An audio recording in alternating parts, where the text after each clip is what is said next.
Hey there, welcome back to the channel Zim HD News today. We're diving into some serious allegations made by Susan Mitami, the outspoken former girlfriend of SB Moyo, a prominent figure in Zimbabwe. She's claiming that President Emmerson Mnangagwa is still planning to poison the leader of the opposition, Nelson Chamisa. This is not the first time Susan Mitami has made headlines. Earlier, she made shocking allegations about the poisoning of the late Minister Purin Siri. Now, she's coming forward with claims about a wider plot to poison Nelson Chamisa, who is a significant figure in Zimbabwean politics. According to Mitami, Mnangagwa and his team are allegedly orchestrating a sinister plan to eliminate Chamisa, who is seen as a prominent player in challenging the ruling Zanu PF party's grip on power.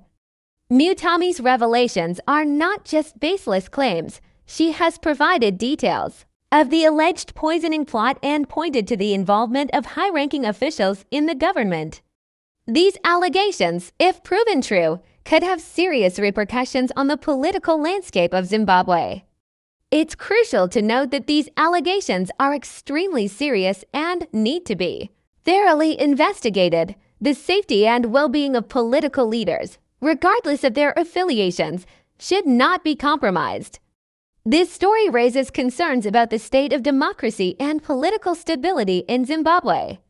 It also sheds a light on the complex power dynamics and the lengths to which some may go to maintain their hold on authority.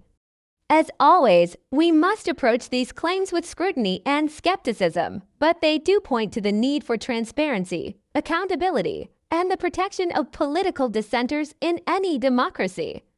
What are your thoughts on this unfolding story? Let's have a respectful and insightful discussion in the comments below. And if you're new here, don't forget to subscribe for more updates on this developing story and other compelling topics. Thanks for watching and stay tuned for more.